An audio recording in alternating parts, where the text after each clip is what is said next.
J'ai utilisé vidIQ pendant 30 jours en 2026, avec les toutes nouvelles fonctionnalités d'intelligence artificielle. Et honnêtement, les résultats m'ont surpris. Pas parce que tout est parfait, mais parce que 2 ou 3 choses ont littéralement changé ma façon de préparer mes vidéos.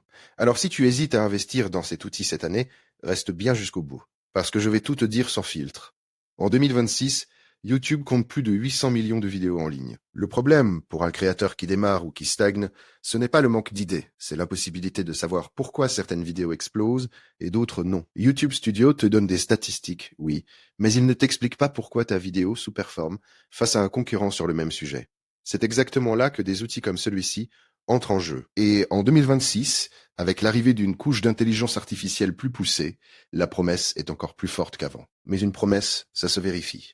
À la fin de cette vidéo, tu sauras exactement ce que cet outil fait concrètement. Quelles fonctionnalités IA valent vraiment ton temps? Si tu dois rester sur la version gratuite ou passer au plan payant? Et mon verdict personnel, après 30 jours de test en conditions réelles sur ma propre chaîne. Commençons par la base, parce que beaucoup de gens confondent cet outil avec un simple générateur de mots-clés. Ce n'est pas ça. vidIQ est une plateforme d'analyse YouTube disponible sous 2 formes. Une extension pour le navigateur Chrome et un tableau de bord web accessible depuis n'importe quel appareil. L'idée centrale, c'est de te donner des informations que YouTube ne te montre pas nativement, pour t'aider à prendre de meilleures décisions sur tes vidéos. Concrètement, quand tu installes l'extension Chrome et que tu vas sur une vidéo YouTube, tu vois apparaître directement à côté de la vidéo un score, les balises utilisées par le créateur, le nombre de vues par heure et une estimation de la performance de la vidéo par rapport aux moyennes de la chaîne. C'est une mine d'informations sur tes concurrents, accessible en quelques secondes sans quitter YouTube.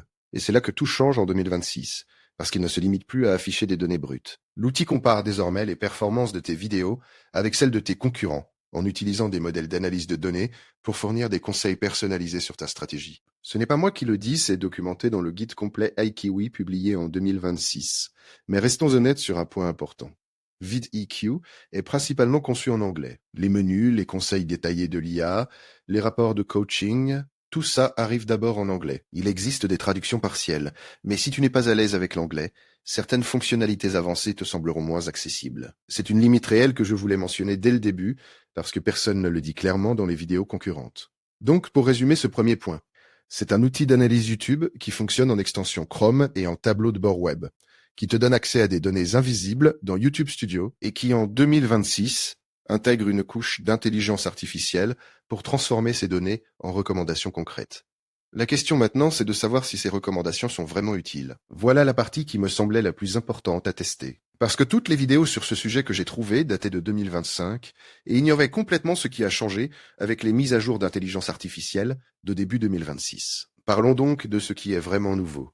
La première fonctionnalité qui m'a marqué, c'est l'iCoach. C'est un assistant intégré directement dans le tableau de bord qui analyse ta chaîne et te pose des questions pour comprendre ton secteur, ton public cible et tes objectifs. Ensuite, il génère des recommandations personnalisées. Quel sujet traiter cette semaine? Quels mots-clés cibler? Comment améliorer ton taux de clic? Pendant mes 30 jours de test, j'ai utilisé cet assistant chaque semaine et j'ai remarqué que les suggestions devenaient de plus en plus précises au fur et à mesure que l'outil apprenait les caractéristiques de ma chaîne. La deuxième fonctionnalité majeure, c'est l'analyse des miniatures et des titres par l'IA. Tu peux soumettre plusieurs versions d'un titre ou d'une miniature, et l'outil te donne un score basé sur les données de performance de millions de vidéos similaires. Ce n'est pas parfait, mais c'est un point de départ solide pour éviter les erreurs évidentes. Et c'est là que tu dois rester attentif, parce que la fonctionnalité la plus puissante de 2026 reste la détection des vidéos dites outliers. Ce sont les vidéos qui ont surperformé de façon anormale dans ton secteur.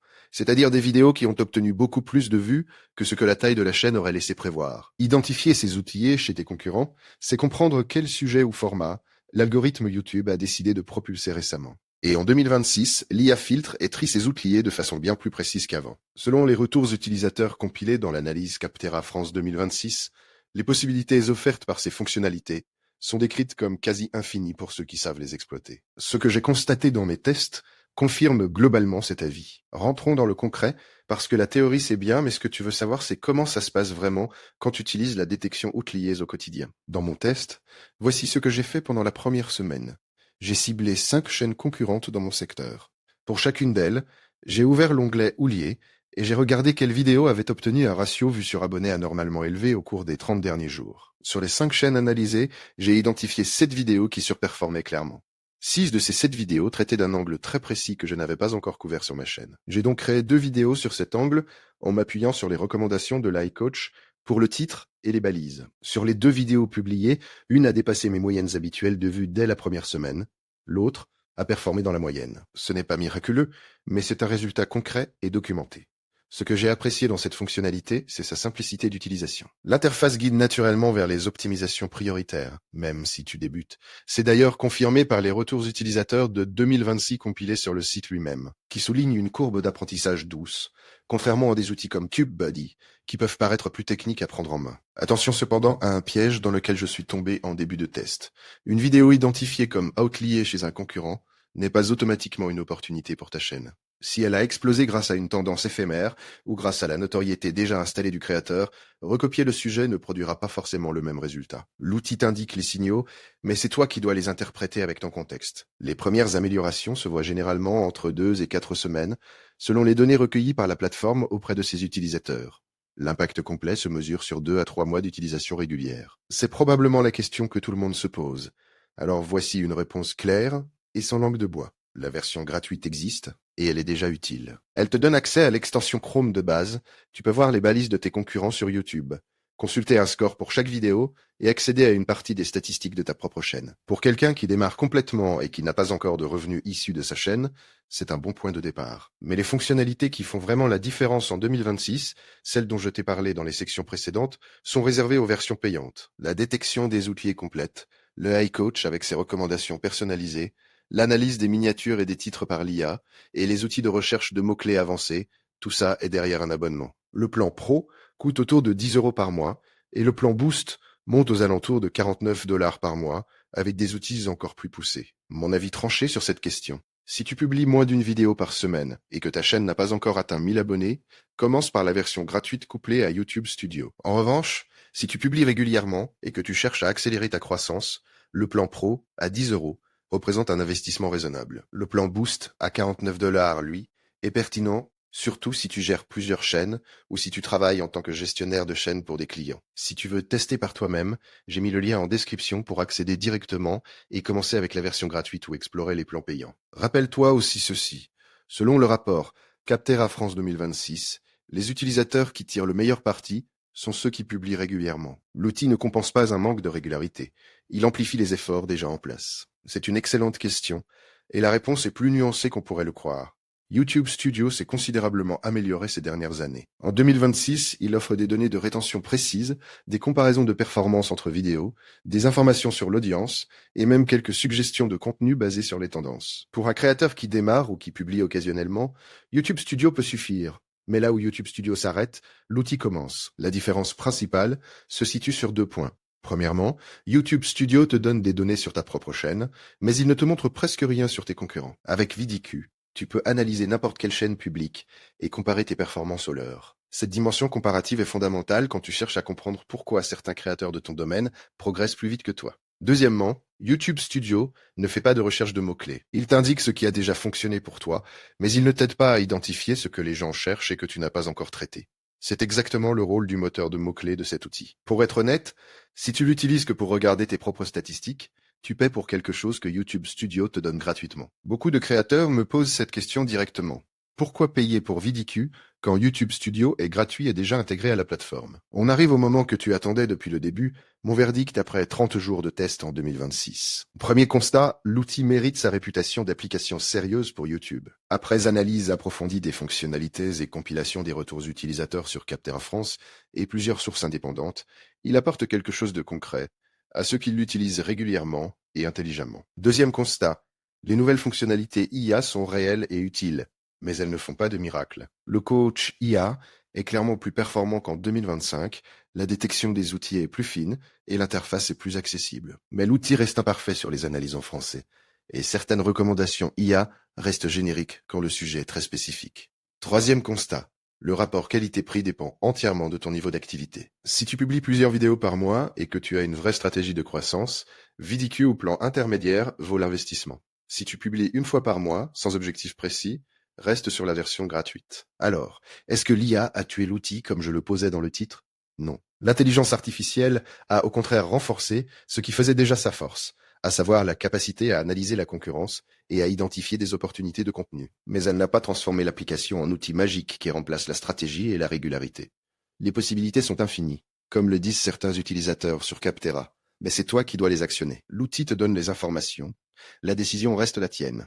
Mon conseil final, teste la version gratuite pendant 2 semaines. Explore vraiment l'extension Chrome, regarde les outliers de tes concurrents et fais quelques recherches de mots-clés. Si tu vois de la valeur dans ce que tu découvres, passe au plan payant. Sinon, YouTube Studio reste une option solide et gratuite. Pour résumer rapidement ce qu'on a vu ensemble, VIQ en 2026 a évolué grâce à l'IA, et les fonctionnalités comme le coach IA et la détection des outils apportent de vraies informations exploitables. L'outil est totalement autorisé par YouTube, il complète YouTube Studio là où ce dernier s'arrête, et son intérêt principal reste l'analyse concurrentielle. La version gratuite suffit pour débuter, le plan intermédiaire vaut le coup si tu publies régulièrement. Si cette vidéo t'a aidé à y voir plus clair, un petit j'aime ça fait vraiment la différence pour nous. Et ça aide d'autres créateurs à trouver cette vidéo. Abonne-toi aussi et active la cloche pour ne pas manquer les prochaines vidéos, parce qu'on continue à tester des outils et des stratégies pour t'aider à développer ta chaîne. Et si tu veux essayer par toi-même, j'ai mis le lien en description. Tu peux commencer gratuitement et décider ensuite. À très vite. C'est beau les fonctionnalités, mais si à la fin ça ne change rien aux statistiques, l'outil ne vaut pas grand-chose. D'après les données recueillies par la plateforme auprès de ses utilisateurs en 2026, les premières améliorations mesurables apparaissent en général entre 2 et 4 semaines après une utilisation régulière. L'impact complet sur une stratégie de chaîne se mesure sur 2 à 3 mois. Ce ne sont pas des chiffres inventés, c'est ce que j'ai observé dans mon propre test et c'est aligné avec les retours publiés sur la plateforme. Mais attention, parce que c'est là que beaucoup de créateurs font une erreur de raisonnement. Ce n'est pas une baguette magique. Si tu publies une vidéo avec les meilleures balises du monde sur un sujet qui n'intéresse personne, tu n'obtiendras pas de vues. Si ta miniature est mauvaise, si ton titre ne donne pas envie de cliquer, si les premières secondes de ta vidéo sont ennuyeuses, l'outil ne peut pas compenser ces problèmes fondamentaux. Ce qu'il fait concrètement, c'est t'aider à éviter des erreurs invisibles. Par exemple, cibler un mot-clé avec un score de compétitivité trop élevé pour la taille de ta chaîne, ou publier sur un sujet qui n'a plus de demande depuis 6 mois, ou utiliser des balises qui ne correspondent pas à ce que cherchent vraiment les gens. Ces erreurs-là, tu ne les vois pas à l'œil nu, et YouTube Studio ne te les signale pas. Dans mon test sur 30 jours, j'ai modifié ma stratégie de sélection de sujets en suivant les recommandations de l'AI Coach et de la détection Outliers. Sur 4 vidéos publiées pendant cette période, 3 ont obtenu des performances supérieures à ma moyenne des 3 mois précédents. Ce sont des résultats issus de mes propres tests, documentés dans mes statistiques YouTube Studio. Ce n'est pas un miracle, c'est l'effet d'une meilleure prise de décision en amont. Si je veux être vraiment honnête dans cet avis 2026, je dois aussi te parler des points négatifs, parce qu'il y en a, et les passer sous silence ne t'aiderait pas à prendre une décision éclairée. La première limite, c'est la barrière de la langue. Comme je l'ai mentionné en début de vidéo, l'interface est principalement en anglais. Les conseils de l'AI Coach, les rapports détaillés, les explications des scores, tout ça est en anglais. Si tu maîtrises l'anglais de façon basique, tu t'en sortiras. Mais si tu n'es pas à l'aise du tout avec l'anglais, tu risques de passer à côté d'une grande partie de la valeur de l'outil. La deuxième limite, c'est le coût du plan Boost. À 49 $ par mois, c'est une dépense difficile à justifier pour un créateur qui génère peu ou pas encore de revenus sur YouTube. La critique revient régulièrement dans les retours utilisateurs sur Capterra France 2026, et je la trouve légitime. Ce tarif s'adresse clairement à des professionnels ou à des créateurs dont la chaîne génère déjà des revenus. La troisième limite concerne la fiabilité des scores de mots-clés. L'outil te donne un score de volume de recherche pour chaque mot-clé, mais plusieurs créateurs experts ont signalé que ces volumes sont parfois surestimés. Ce n'est pas propre à VIQ, d'autres outils ont le même problème avec les données YouTube, mais c'est important de le savoir.